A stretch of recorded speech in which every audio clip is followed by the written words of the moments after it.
Hello and welcome to History 117, World History 2, stemming from about the year 1500 to as close to the present day as we can get in the 6 weeks that we have. I'm Dr. Walker. I'll be your instructor, your professor for this course. And what I want to do today is to bid welcome to the class. Make pretty enthusiastic about our getting underway here, and also to kind of orient you as far as the layout of the course on Blackboard, and to go through the course syllabus itself. Um, this material is, as I'm speaking, is not available, but it will be all available to you um, when the course starts next week. So. Uh, as far as kind of a welcome is concerned, just you can expand on the welcome tab here. Whoops. There's kind of a bit of a bio as far as who I am. I should note that you and I share something in common in that we both have attended Montgomery College. After attending Montgomery College in the mid 1990s, I went on to earn my bachelor's degree and then returned to graduate school in 2001.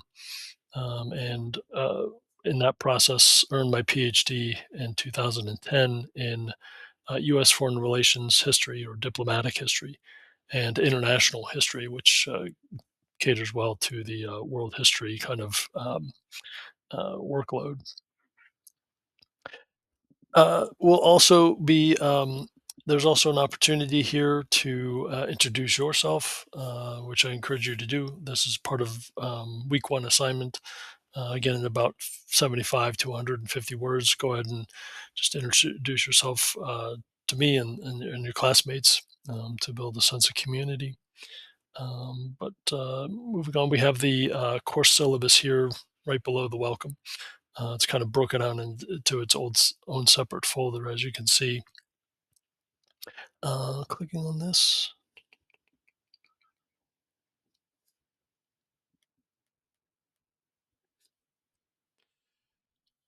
So again, this is World History 2, or World History Comparative Survey from 1500 to the present. Just as an aside, the comparative survey is one way to put it. It's a bit dated as far as language is concerned within the field of world history itself. More contemporary kind of methods aim or are geared towards connective world history rather than comparative world history, and that's kind of the tack I'll be taking as far as the overall kind of uh, direction of this course. Um, why do that? Well, I think it's important to understand the connections between the various societies and civilizations in the modern era here.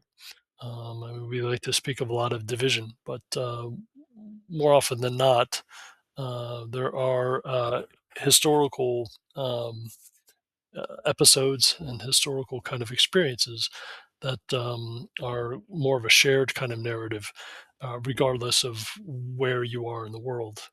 And so, as a result, I think it's better to operate from more of a connective mindset. Again, my name is Dr. Matthew Walker. For the purposes of our asynchronous course, the best way to get in touch with me is going to be, of course, through the use of email. Office hours and location are not really relevant. As far as course objectives, we have this survey, again, stressing the connective historical themes that define the modern world, but then also kind of tie us together as the human species and the human condition overall. And so you be able to kind of, I think, see this with regard to, again, regardless, I should say, of geography, um, whether it's Africa, the Americas, Asia, Europe. Um, we'll also understand the key pivots in regional and national histories that affected world history, to instill a greater sense of awareness of historical legacies. So, what's unique or kind of uh, a point of interest and a key point of understanding with regard to our the modern age and world history is that, of course, the world is becoming um, more and more interconnected. And as a result of that, you're going to have the potential and the actual kind of manifestation, you might say, of greater conflict, of course, as people come into more regular contact with one another. But then also, identity is going to become a key point of emphasis across and around the world as well. That in many cases, if one does not identify themselves, then they are oftentimes identified by others to the detriment of those particular, kind of individual communities, to the detriment of them. And so, what is kind of you might say a certain takeaway here is that uh, the idea, the stressing of one's identity becomes more and more pronounced as we move forward, and it becomes more and more competitive as well, as we'll see. And so the number of voices that are being heard within the kind of historical narrative in the modern age has grown exponentially in many cases. And because of that, there have been intense efforts to um, marginalize or to kind of silence voices as well. And so this kind of tension exists, which is going to be in many cases kind of foundational to understanding the context of modern world history. We also want to examine the emergence and role that concepts like identity have played in determining the governing dynamics of world history. I kind of alluded to that in the previous point.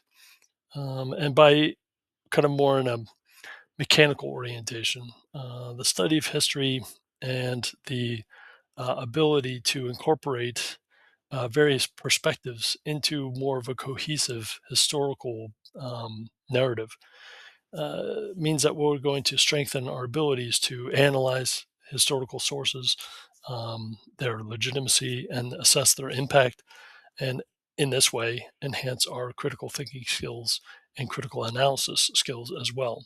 And of course, those are skills that translate and can be uh, applied across fields of interest. So even if though you may not be kind of a historian at heart, the skills that you learn in this class are going to be applicable in other realms of your daily life as well.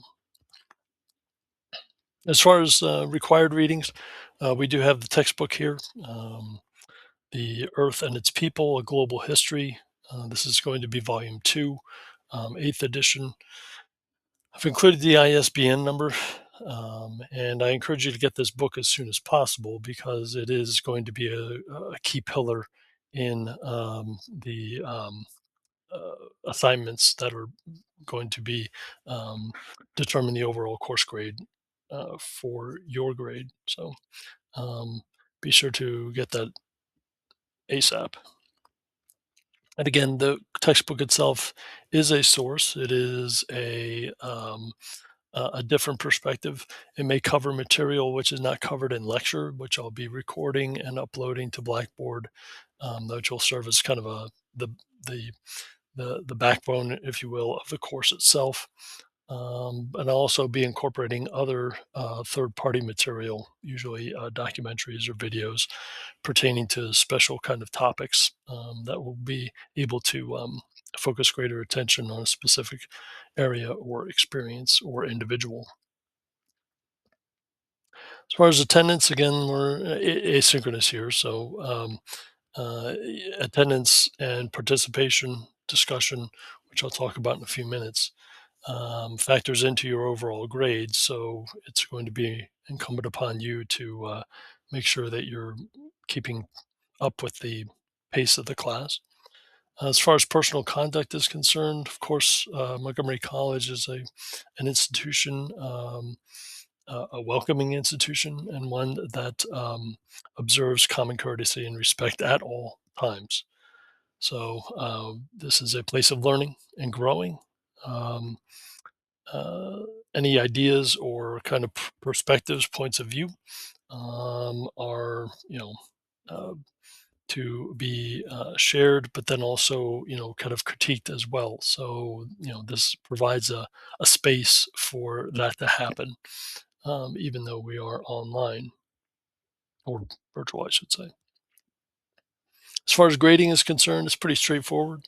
Again, participation and discussion is going to be 10% of the overall course grade. And then once a week for the 6 weeks of the course, there will be a weekly essay that is due, um, starting with week one.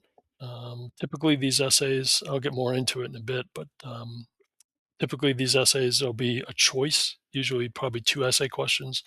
You were to choose one of them, one you feel more interested in or more confident in responding to. Discussion questions, which factors into your participation and discussion grade. There will be a series of discussion questions posted on the on Blackboard under the discussions tab that will be a required kind of require students to respond to. Usually, moving on into kind of to elaborate on those discussion questions.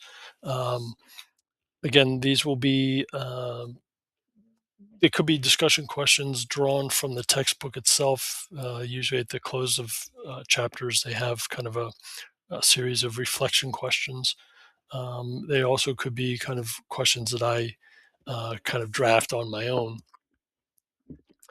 Uh, your responses to these questions will measure somewhere roughly between 300 and 500 words in length per week.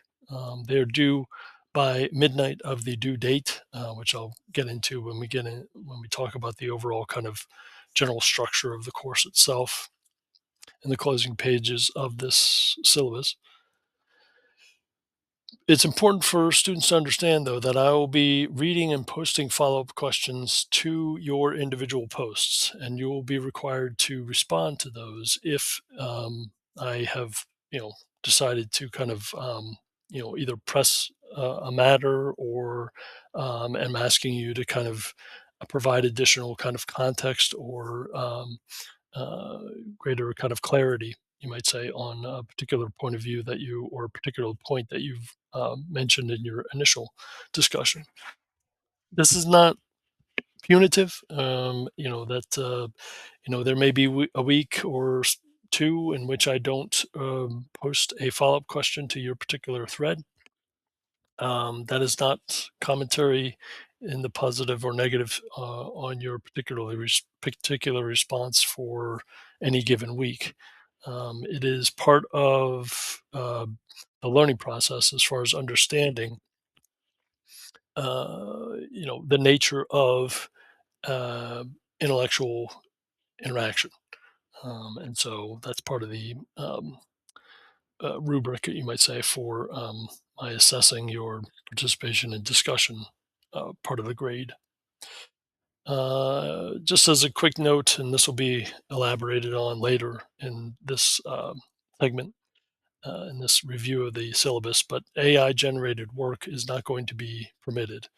And suspicion of AI usage is going to uh, result in negatively affecting either the essay grade or your discussion posts. So please refrain from using AI or referring to AI in order to generate responses or to write your essays. I'm not interested in grading or reading AI generated work. Um, I'll get more into this, like I said, when I talk about the AI policy overall. With regard to weekly essays, again, you will have a choice as to which essay you would like to respond to.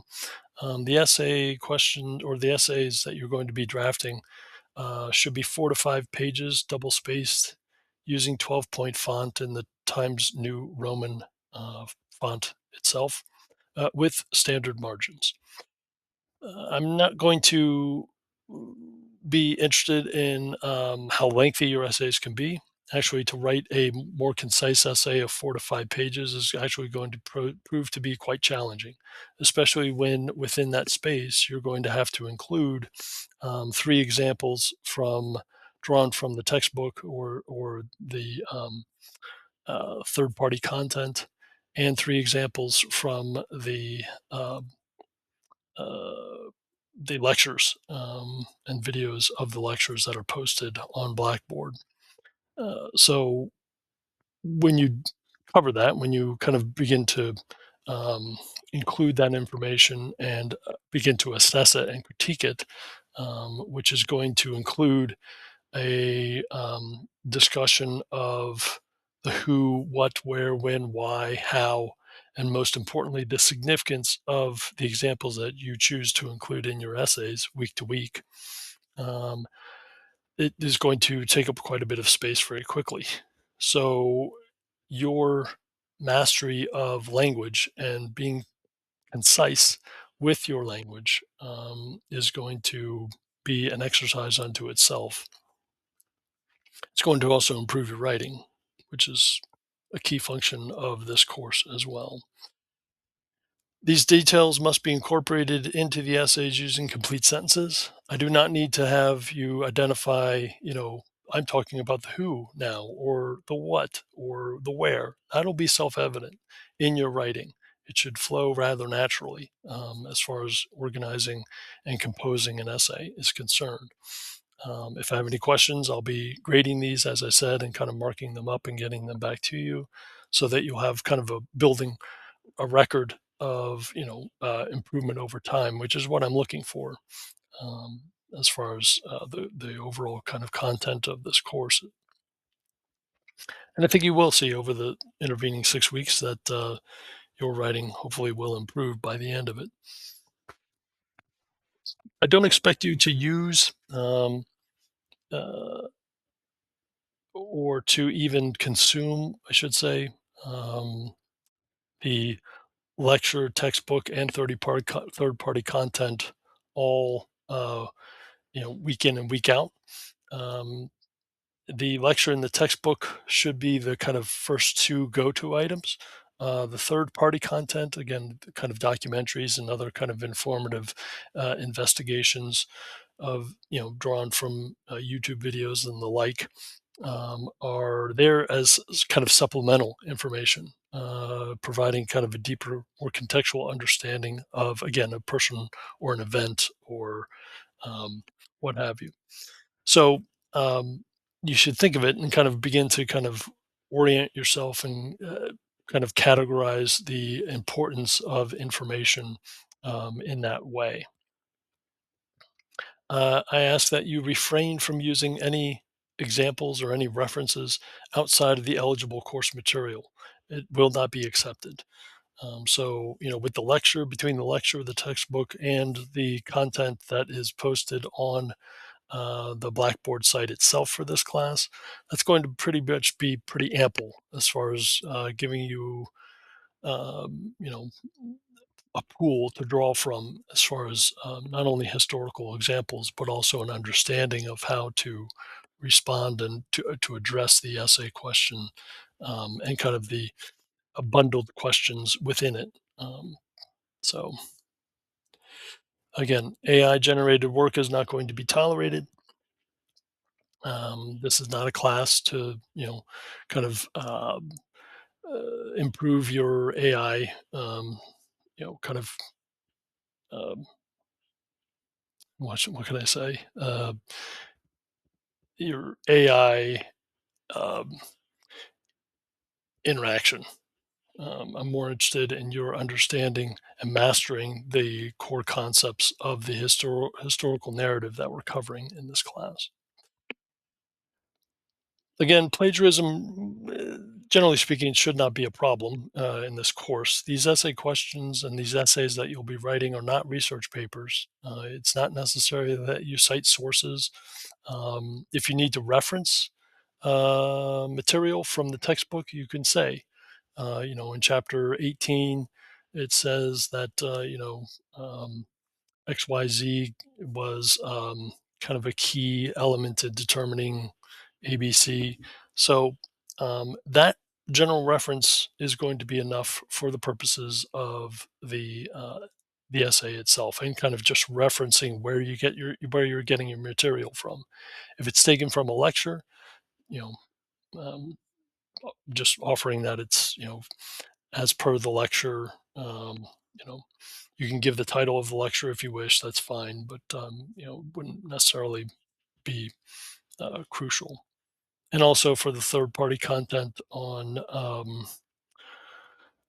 within the modules on Blackboard, again, you can reference them in kind of a general sense. So that is going to satisfy any type of potential plagiarism. If you do quote directly, of course, you'll want to use quotation marks, especially if you're taking an excerpt from directly from the textbook. That's important to do. Um, but for the most part, paraphrasing is going to be uh, kind of the citation or the um, uh, best approach, probably, towards using any type of reference to outside material or material outside of your own perspective. With regard to AI, again, to elaborate on this, in some cases, some critics have deemed that AI is analogous to plagiarism in that, AI draws from the compilation of posted work online, and then kind of reduces that or synthesizes it into some sort of summary form without giving due credit or referencing specifically, you know, individuals and their contributions. I know that that's improving, but some people argue that this is plagiarism, or there are inaccuracies within the AI that lead to plagiarism. Put this kind of in a perspective that I am using as orientation for this course. Like I said, I'm not interested in you kind of sharpening your AI abilities and interactive skills with AI. I am more concerned about your mastery of historical content, the critique of the historical narratives, the objectivity that's required to and should be maintained throughout your assessment of history itself. Looking. I'm more interested in your intellectual growth and development as a student, rather than your ability to frame key search terms to get the result that you want from some sort of um, computer generated response. Um, it's not why I teach history. In my opinion, it's not why you are attending college. From my perspective, this is your opportunity to broaden your horizons, to enrich your intellectual capacity, and this is the best point, the best time in your life in which to do so.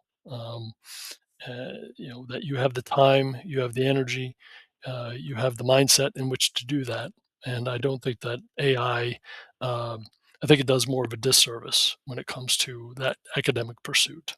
And so as a result, I'm just not going to um, I'm not going to allow um, AI generated work into the course content or any type of assigned work. Should any work deadlines be missed, there will be a 10% penalty to the overall grade for, whether it's an essay or a missed week of discussion questions or what have you. If you are turning it in late, the 10% deduction will apply. That'll be cumulative from week to week. So if you miss several weeks and then go back and provide something, that penalty will be you know uh, 10% per week. Also, what constitutes a late assignment? Well, if you miss the deadline, which is midnight of the assigned day, in which the which the assignments are due, then it will be penalized 10%. So I know that there may be technical difficulties. The internet might be out, or there may be an emergency, or what have you. To make it simple, it's a blanket statement that if the deadline is missed, then the penalty applies. Regardless of circumstance. I know that emergencies come up. I understand that, but again, this being a self-paced course, you know, hopefully there will be enough time, a window of time in which you can kind of pivot and adjust. With regard to extra credit work, there is no extra credit work. I'm saying that day one, and that will be the policy um, at the end of the term as well. So there just won't be any opportunity for it. With regard to academic integrity, again, this is pretty um, self-explanatory. I mean that the standards of the college apply with regard to personal ethics and morality. Um, so please abide by that. Also, I'll try and put in a page break here so this doesn't show up at the bottom of the page. But you can see here a general outline for the course itself from week to week. So week one, module one is starting, of course, on May 26th, and will run through May 31st. The readings for this week will be chapters 16 through 18 of Earth and Its People. There will be 3 assignments for this initial week, the first of which is going to be set for midnight of May 28th, in which you'll be introducing yourself again with that 75 to 150 word brief introduction. The discussion question responses will be due May 30th, and the week one essay will be due May 31st. Now, that's the exception. I know that that's kind of a holiday weekend that we're coming off of. You can see here the lectures that will be posted in the module for week one. This will include not only the welcome, which is what we're covering now, but also an overall assessment of China and Europe at the by 1450 or so, to kind of give us an understanding of where key centers of uh, influence are, kind of where they are at that point in time. Um, Also, we'll be then pivoting to get into the age of exploration with regard to European exploration and their discovery of America. Again, discovery in air quotes. um, and then also moving on from there into the more regional actors and their influence in other parts of the world. This will give us a kind of an understanding. I'm trying to identify and look at different parts of the world roughly at about the same period of time as we move forward in the chronology. So that's kind of the focus and the way to think about the layout of content here. Moving forward from there, typically the discussion question responses will be due on midnight of Thursdays, and the essays will be due. Let's see, just to make sure here, the midnight of Sunday. So that we'll be using Monday, virtually every Monday after week one, as kind of the refresh for a new week. Okay, and you can see the kind of content and coverage of material that we'll be getting to. We should be able to get up to and through World War II. So we may be able to get beyond that, but that's kind of where we're um, keeping, or that's the objective and where things stand. Um, I know July 5th, we're going to be kind of butting up against the July 4th weekend. Again, I'm going to be putting content up as rapidly as possible so that you can adjust accordingly to your own needs and vacation plans and such. So we'll kind of work together to make sure that, you know, we aren't infringing on that time. Anyway, this gives you an overview. I appreciate your time and look forward to the semester ahead. Thank you.